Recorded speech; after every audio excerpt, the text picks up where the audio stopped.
Hi, I'm Paige with Paige's Yoga. I'm going to show you a yoga practice today that may help you in areas specifically that may impact the hip, the knee, as well as some low back pain. It may also work in other areas as well, because you are not just those specific areas. All over the body may be impacted by things like the way that you move a different part, the way that you breathe, and the way that you respond to yourself emotionally. Take a comfortable seat, first of all, and your seat doesn't have to look like mine. You may decide to sit up in a chair. You may decide to sit up on the couch. But sit up so that you have this place right here where the diaphragm is, right at the ribs, can actually be lifted and therefore be able to have the freedom to move. Take a comfortable seat and then watch straight ahead, or maybe watch me into the screen, and find a comfortable position for your hands. Take a deep breath in and a nice big breath out. Now, if taking an inhale causes any strain or discomfort, don't make it the hardest breath. Keep it soft. Maybe it's just to notice breathing. I didn't say it had to be the fullest and hardest breath, just deeper maybe than we usually breathe. Spend more time noticing your exhale. And as you do this, continue noticing your exhale and even sighing it out a little bit through the throat. You don't have to make it very loud and noticeable to everyone else, just so that you notice it.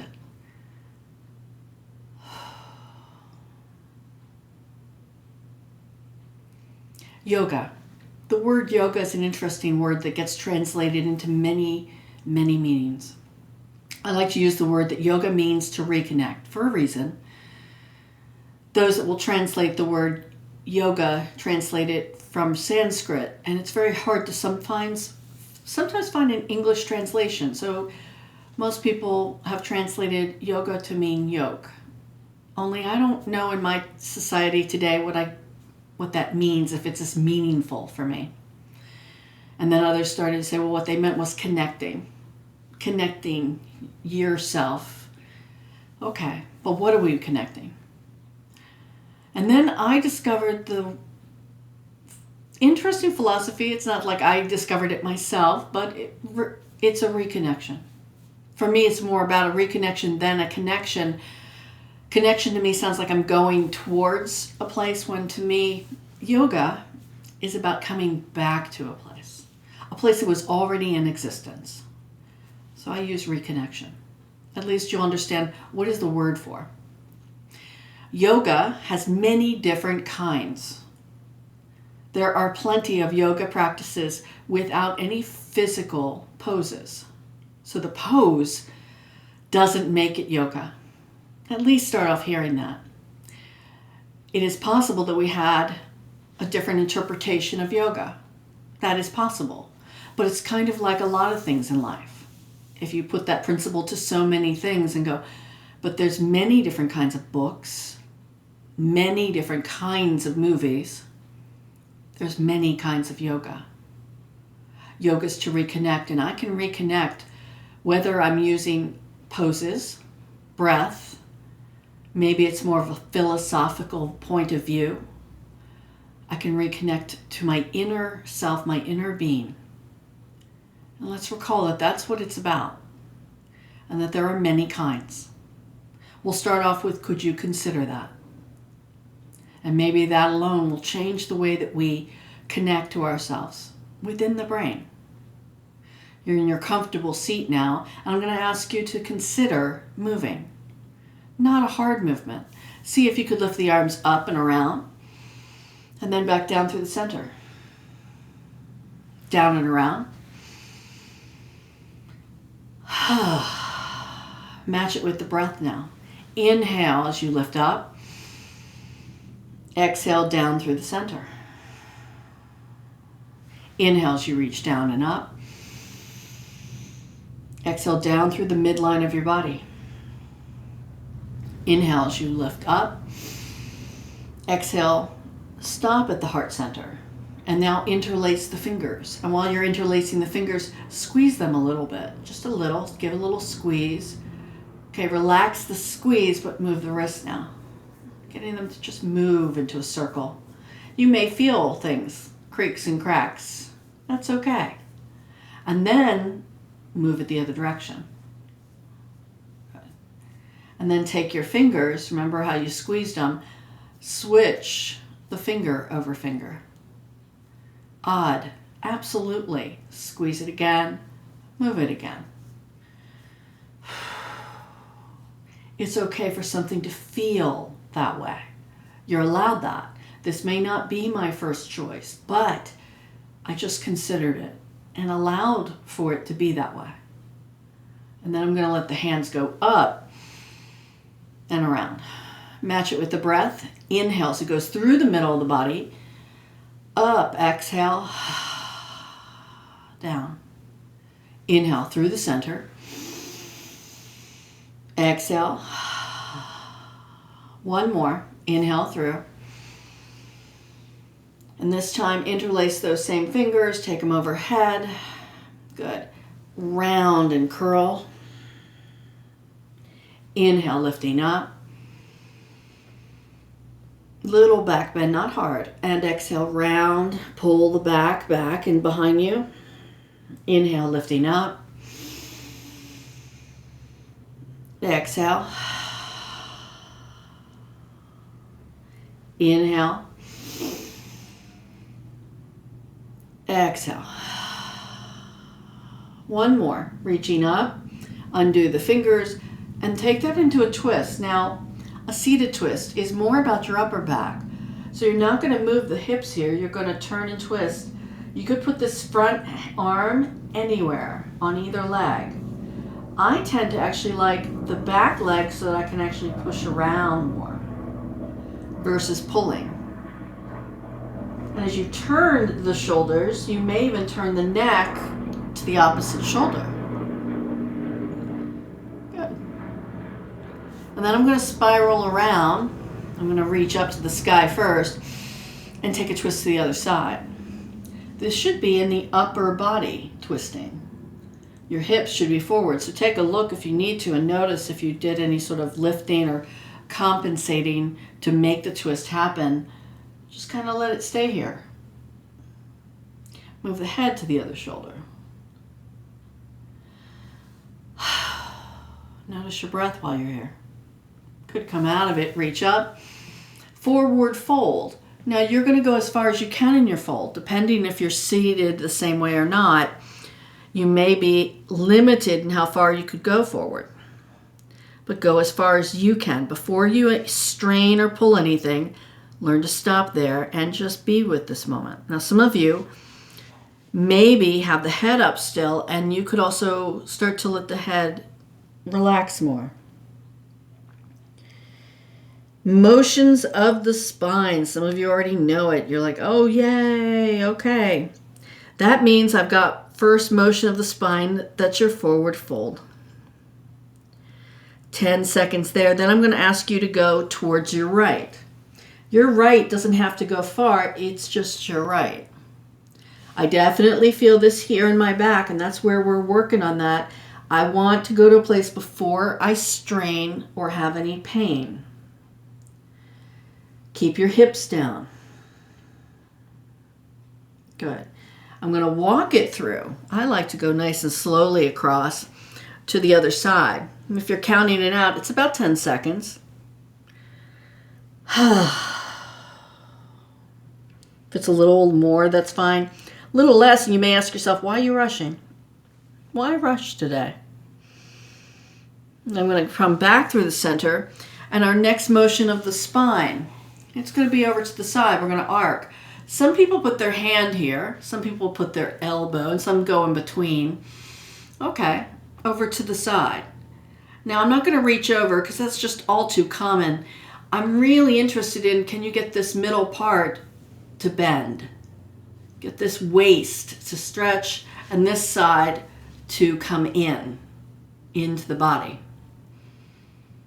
So notice that, because if I only lock up the top of the body, I may find myself limited in the movement that could happen in the side waist. Up to the other side. Nice.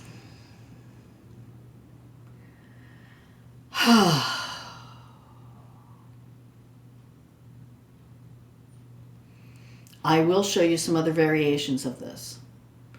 Because yes, we're going to repeat these motions again. The next motion of the spine. The hands can come back. If that isn't right for you, you could put your elbows down and lean back. But we're looking for an arc. Now this arc is not huge. It's not a big arc. It's just enough that you get more of the chest involved and collapsing in your back. You should be able to breathe here. So that's a good test, because if you were in a place of strain or pain, your breath probably is short. It may even be holding. Start to notice that. Where can the body actually do this work? Reconnecting, where it doesn't have to be in flight, fight, or freeze. And then you'll come up. Another motion of the spine. It's allowing you to feel the twist. So we did the twist earlier, so similar, only I'm going to allow myself to twist 10 seconds. Maybe even turn the chin down. Turn the chin up. All sorts of motions, because the spine is part of your neck vertebrae. Come back out and around, you've got the other side. So when you think about this, motions of the spine really covers the various positions that your vertebrae can have. And you're exploring them. I often will suggest this in places where when we start a practice, start off with some slow motion of the spine. Start off with some movement. Restless, irritable. Try this slow movement. Okay. And then we can move it to butterfly. I'll scoot back so you can see. Feet together, knees apart, without it straining. If it strains too much, bring the feet more forward. Because I don't need to be way up in here straining and pulling this muscle. Bring it out a little. If what you're responding to is hearing that and thinking, that doesn't resonate with me, I have to go hard, start off by noticing that. Is that always true? Maybe that's what you've got to start to recognize. First motion of the spine, forward fold.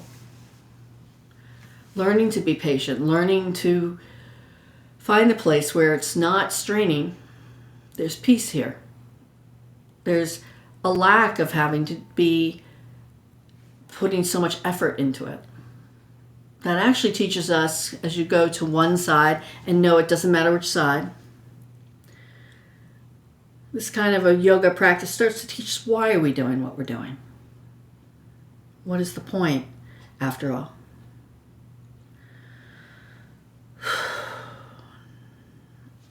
I'm not defining that to say that one is better than the other.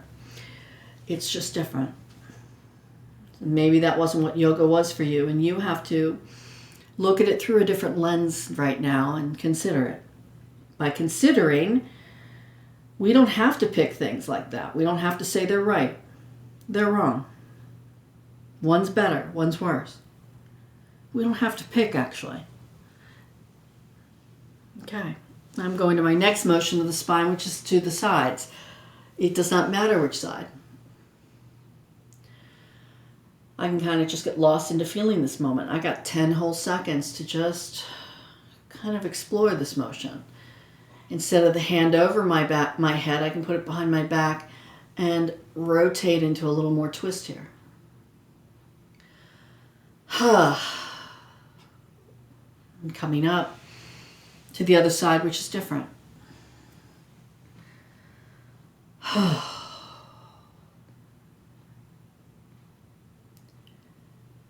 And we can notice our response to the poses. That is, after all, what the poses were meant to really do. In the ancient texts, they didn't refer to the kinds of poses, they just said do movement. Movement. more importantly, was to do it with the 8 limbs. The 8 limbs, philosophy, the first couple focuses. It also focuses on postures, asana, pranayama, breath work, intentional breathing. So let's intentionally breathe here. Your breath is more than respiratory. If you'd allow it, it could be a messenger, you listening. A twist. Maybe you do the twist differently.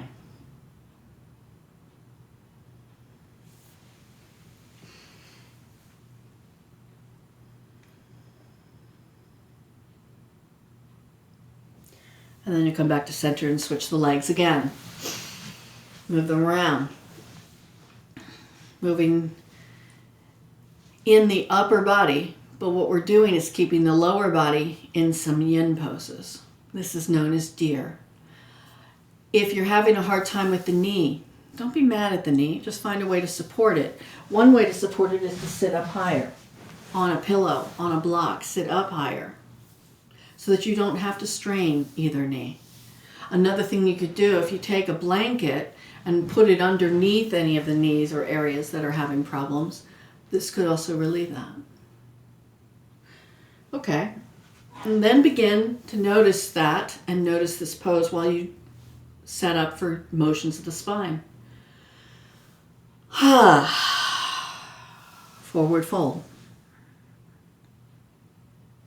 And to the right. To the left.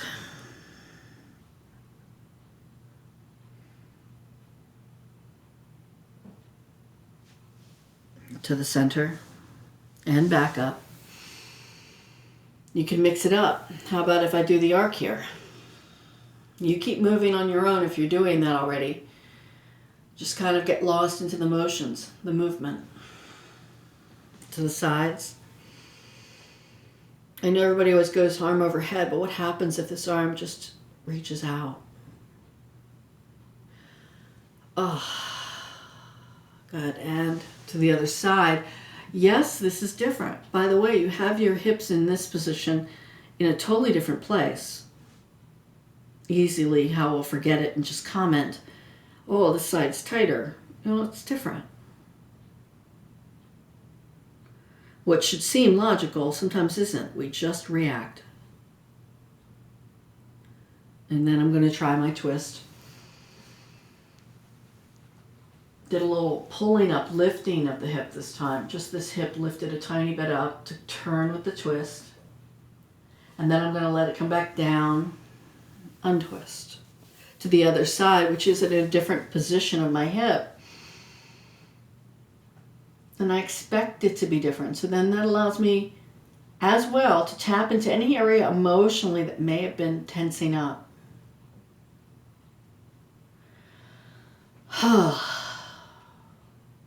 And then I'm going to come out of that to the other side, which is different. And this side may need a different setup. I'm going to look at that and be able to look at that without judgment. Kindness and compassion enter into the brain instead that says, let's notice it. Motions of the spine, if you're ready, forward fold.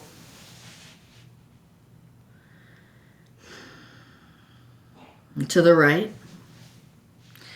To your left, 10 seconds apiece.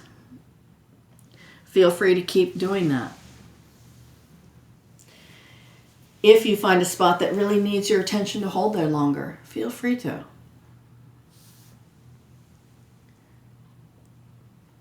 And you'll come up and continue moving in the motions that this spinal column can move in. What can it do? It can twist. It can twist. And it can arc.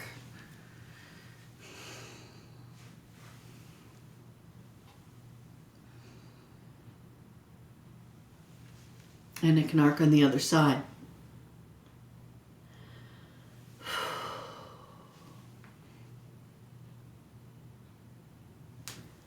And of course, you can back bend. And this one, relaxing the neck, relax the shoulders.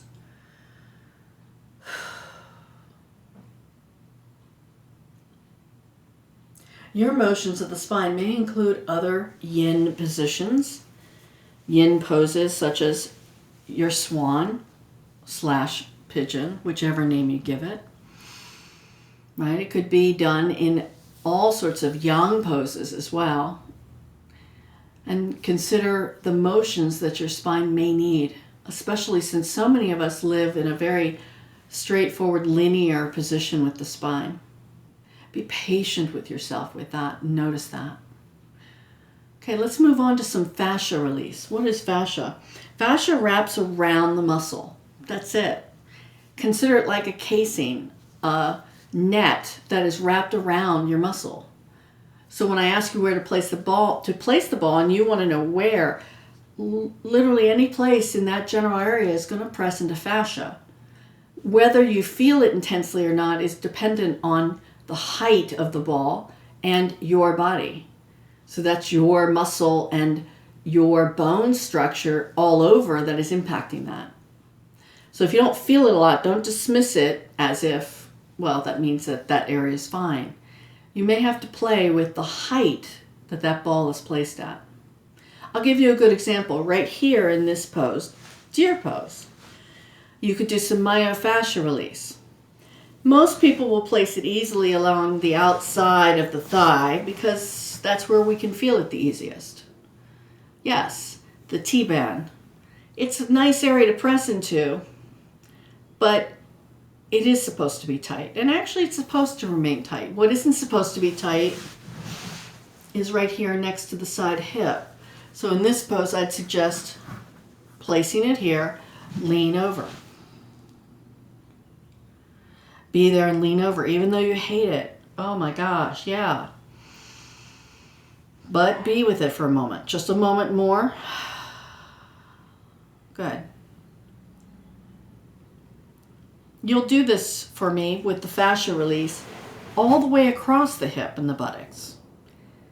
About 1 to 3 minutes in each place. And it is actually more effective than rolling it. So if you already started rolling, you're moving, stop. Lean on it more. Some people need to lean all the way over and more. Oh yeah, that will be the reaction. Oh yeah, it took my breath away. Now, is the body learning to respond to that? Is it breathing better? If it isn't, it's still holding, then your body's telling you to stop and you need to come off of that a little. But if it did change, well, that's information. Okay, I'm going to start to move it around the back. For that, I'm going to place it underneath the glutes. You can do that underneath or to the what you'll call the low back, but it's really part of the glute right there. And I'm going to just lean back. You're welcome to have your legs out. I often find it's almost a little bit more intense for me, which right at the edge of that intensity with the knees bent. And I'm going to rock them a little. Balls still in place. I'm just doing some rocking. Some breathing with that. Take your time. After all, what is the rush? We're always so rushed. Rush, rush, rush, move around.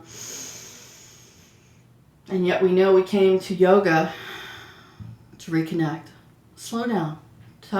Catch those little moments. Instead, stop here and notice your breath. Notice the room. Notice the ball. Try to notice them without so much judgment, so much criticism. Okay, I'm going to move it around to the other side. I'm going to move around to the other side so you see me from the side angle on that. You're just moving it around. New spot, back there. Okay.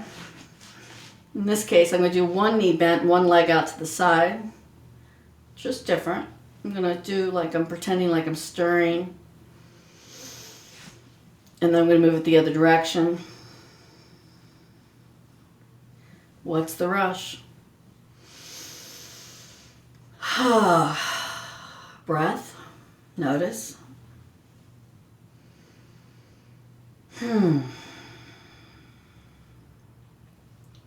You have time. When you think about it, it's really not as much time as you may think in the day. This is just enough time for you. Is it shifting? Did it become a little less intense? And then it's time to move it to the side.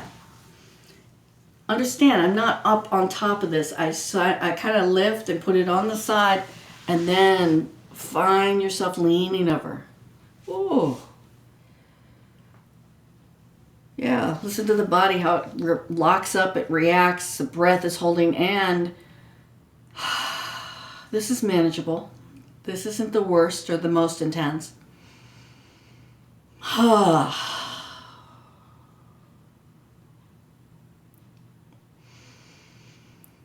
Whew. Yeah. When you sit a lot, this muscle will be tight. I have people who may not sit a lot. They'll walk a lot. They'll do a lot with this side of the joint a lot too. Whether they're into sports activities, maybe even just walking a lot.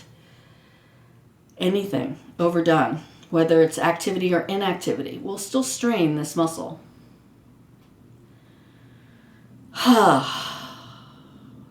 Say hi to it. Hi. It's telling you something. Nice. Thank you for the message. Got it. Well received. I should do this more often. A 99-cent tennis ball. Didn't have to spend a lot in order to relieve that muscle, which, yes, called the piriformis. I'll give it to you. You may not be interested in anatomy, so that's okay. Another thing that happens to so many of us in the Western world is that we'll have knee, hip, even feet pain. And one thing I find sort of missing in all of our language is strength. I'll say the strength word instead of stretch word, strength work. So first thing you're going to notice is while you take your legs out, can your pelvis arc? Can it tilt? Now if you're not sure, put your hands here on your waist. Notice if your fingers here on your waist can tilt forward. Notice how my fingers went from here up to forward. Can you hold this? If not, you bend your knees. If that's a lot to still hold, sit up higher. And then by sitting up higher, you're going to make that a whole lot easier for your pelvis to tilt. Sitting flat down, rounded, is not going to help you get further. You have to learn how to tilt this. So start off by bending the knees. Fantastic. The strength part comes already from the fact that are you engaging right here? Imagine having something right here. If you can't, you're like, I can't imagine it. Squeeze the block. Already I've got strength going on right here. It's subtle. Okay, I'm going to move the block out of the way because now what I want to do is how do I strengthen the front thigh muscle, the top of it mainly. The psoas is going to strengthen it by lifting. Lifting the leg. And I'm going to start off just doing one really well and then the other one.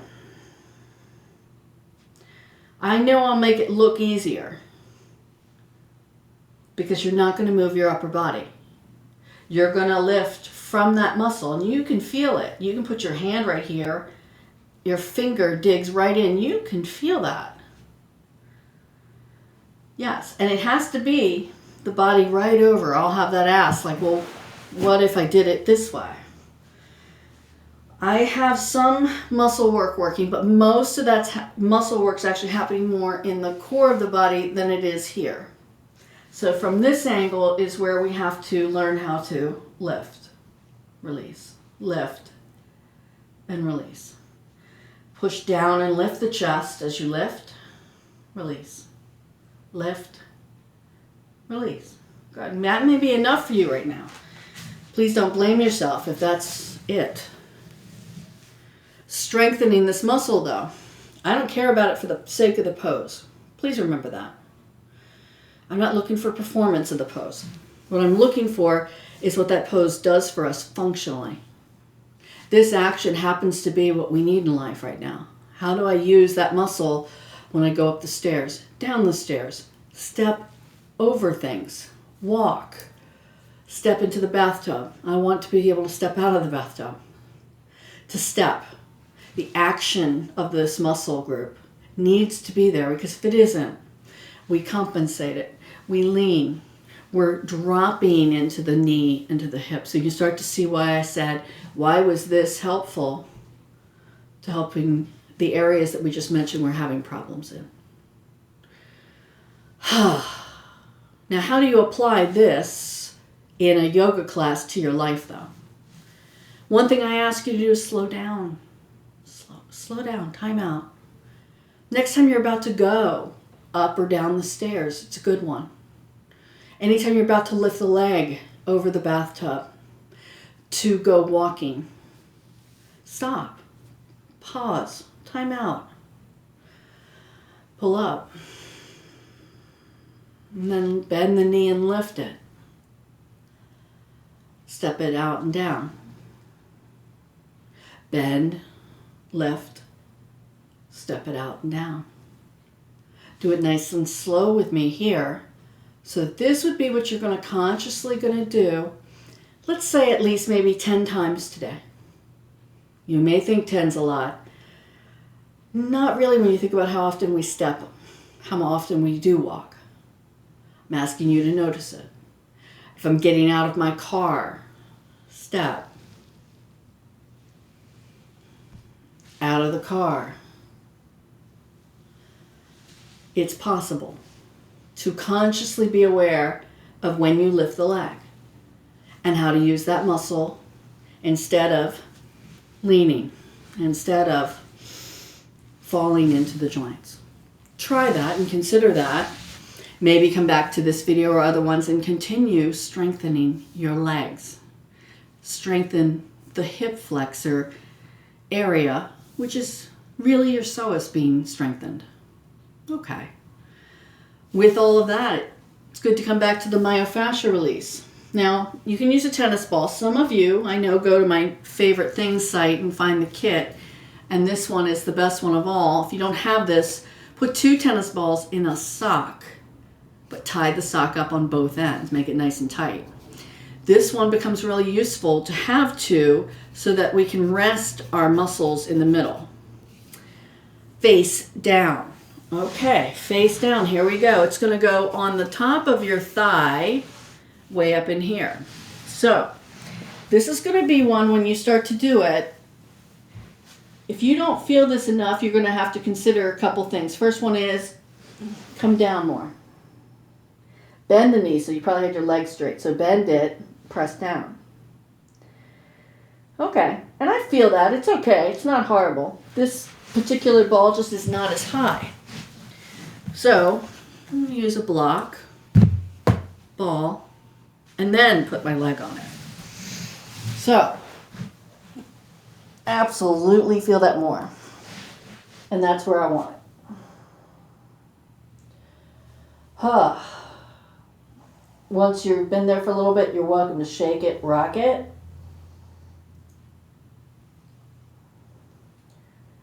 Keep doing that another couple minutes with that if you can tolerate it. Most people are very tight in their quadricep. You can feel that if you just press into it and be like, yep, it's tight. That contributes to what's happening all over. The ball kit that I mentioned also comes with the advantage of having a much larger ball. Much larger, you can see that. Which means that it's really, in comparison, it's able to get into the quads. Way up into the top. You're ready to do the other side. I'll show it to you with the bigger ball that doesn't even need the block. There it is. And again, we're not rolling on it. Try and consider that this is actually much more effective than rolling on it. It's not the way fascia works. And you know that if you've studied fascia. You've probably heard of it. Deep tissue massages, cupping, a form of fascia. They don't roll on it. Rolling on it may feel like it's pushing out tissue, but it's just too fast, too soon. So it doesn't get into the deeper aspects of where that tissue really needed pressing. Good. Some of you may have to deal with the fact that you don't like it. Well, I don't like it. It hurts. Okay, the ball is not making it hurt. It's hurting because that's what fascia does when it starts to get really tight and dried out. It gets all knotted. That's the pain that happens. It's hurting not because I put a ball there. I could put a ball right here. It doesn't hurt. It's what the fascia needed was some pressing out. Some pushing in, pressing out. And that can hurt. But the only way to get rid of that is to use some object that presses in. Leave it there, leave it there, leave it there, and release it. Good. Okay, let's move on to the side, shall we? Good. For this, I'm going to take my blanket. I'm going to use it as a pillow. I'm going to go onto my side. Laying on my side here. And you want to be high enough on the neck, high enough that when this arm comes out, that you're not pressing down on the shoulder here. That leaves my neck actually right in line with the rest of my vertebrae. Legs straight out. There they are, straight out in the head. Okay, keep the feet soft. Top leg. You're just going to slide the foot up the leg. You're bending the knee right out in front of the hip. Hold it there. And then you're descending back. So if you simply picked up the foot, just try this again. Listen carefully. Focus. Slide. Gets here. Release. Okay, now begin it again. Think about it. Subtle muscles, especially right around in here into the back. Lifting the knee. And then sliding back. Coming back. Release. Engage. Sliding up. Patience. Sliding back. Release. Try it again. Sliding up.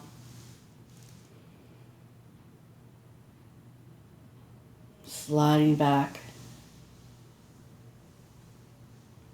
Release. Good. Look for a different video where I'll do this somatic movement with the upper body. This presentation today is really focused on what's happening much more on the lower body with the movement, with the poses. Good. Roll around to the other side. Now, I'm going to do this rolling around towards the camera instead of having my back at you. You can simply just roll around to the other side. You don't have to actually see the camera to see the video.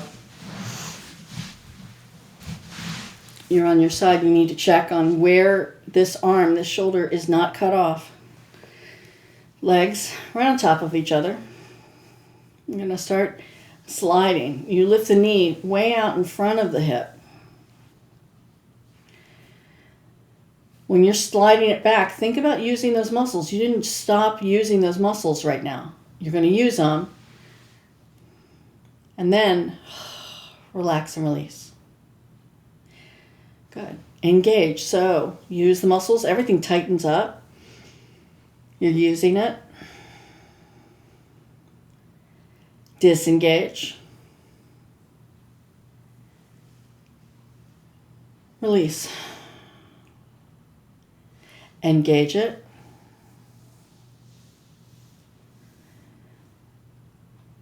Disengage it.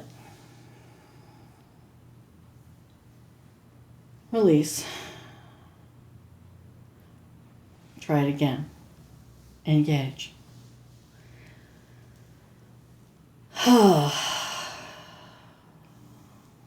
Disengage. And release. Go ahead, release everything. Let's roll onto the back. For this, your choice, on your back, I'm going to use a block, and I am going to use it at its lowest setting, right on the buttocks, on the tailbone. I'm going to move this out because as much as that feels like it would be nice, it's going to actually end up dropping my chin into my chest, and I don't want that. Instead, what I want is more opening the throat. Let the arms out to the side. Palms, when they turn up, the biceps roll open the chest. Stay here if you can. If you're dissatisfied, it's not intense, start off by noticing that. That's maybe something that you learned when you thought there was only one way to do this pose. Yes, I call it bridge because that's what we call it in yoga. You may have thought bridge was a different pose. Hey, it's human right to make up names of the same word used differently.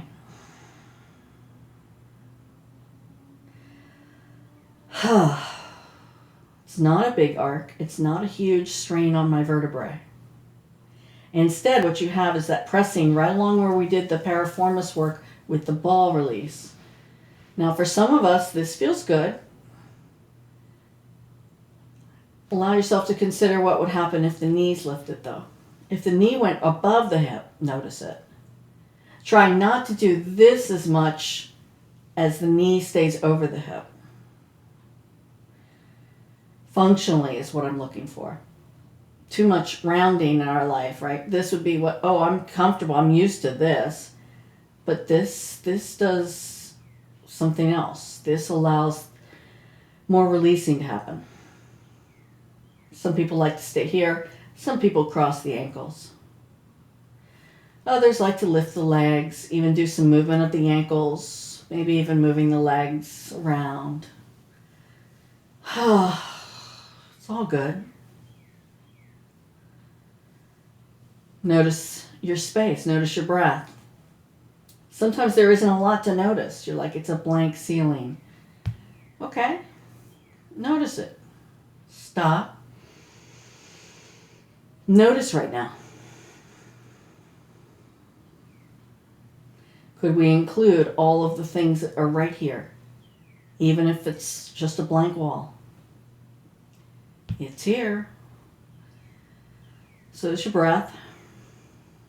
So is your ability to see the difference in the pose when you change one element, one position. Just showing you some other ranges of motion. That's all they are. Not only do you do them, but you're going to understand why. What is it telling you? Is your satisfaction in the fact that you can do it the hardest or do it better than someone else? Because that's something you should look at. What is that? Why is that?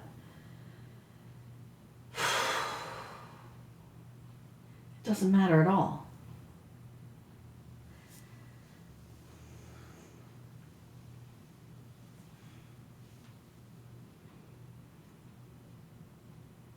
And then we're going to come out of this completely, lift up and take the block out, and allow yourself to come down. And allow yourself just to be here for a moment. Come down to the ground with your back, look at the ceiling, notice your breath, and understand, how do you feel now? Do you feel tired, restless, depleted, irritable? Which of those words sort of resonate with you? Is it maybe you feel calm, peaceful? Okay, if restless, irritable, move the fingers. Move them one at a time to the thumb and notice them while you're doing it. fatigued, exhausted, depleted, lie there with the eyes closed and notice the ground. Notice your breath, especially your exhale. Feel the ground underneath you and supporting you. Restless, you're still moving the fingers. If that doesn't work, move your toes. Move those things, but I want you to stop and notice them. I notice moving the toes. I notice moving my fingers. I feel the fingers touch and release, touch and release, touch and release. I'm feeling peaceful and calm. I'm not either one of those two you described. I'm not tremendously restless. I'm not tremendously fatigued. Be here and just notice now. Maybe the eyes gently looking ahead. Feel your breath. See if you can make that breath any deeper around the diaphragm, around the ribs.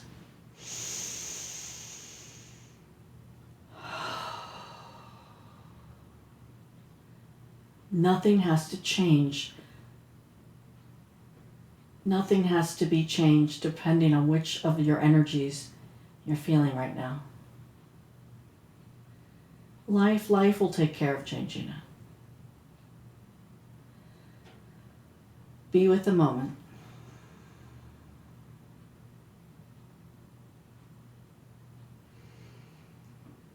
Come back to starting again. If you're restless, move the toes, move the fingers. Depleted, close the eyes. Feel the ground. You are safe and peaceful. Somewhere in between. Have the eyes open and simply appreciate your breath.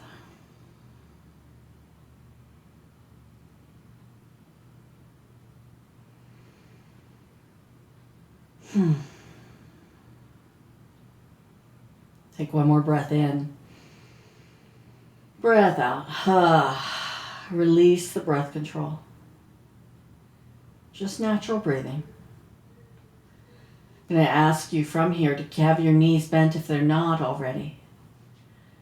And then go ahead and start to lift up the pelvis. And then slowly bring it back down. Try that just a couple more times. See what that does after being still for a moment. To just lift up. Notice my hips did not go above my thighs. And then bring it back down. Maybe one more. Feel what that is. To kind of get the circulation, the body moving again. The back moving before we come up.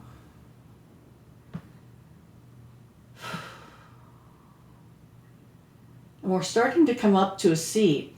Some like to come onto their sides, and that's okay. Others like to simply rock up, and that's okay too, especially if you did the bridge pose like we did. If you feel any dizziness, any of that, come back down, maybe lie down, or just pause where you're at.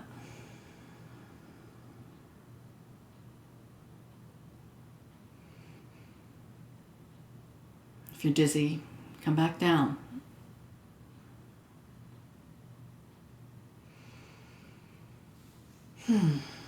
Maybe moving the neck would feel good right now. We're getting ready to close this session.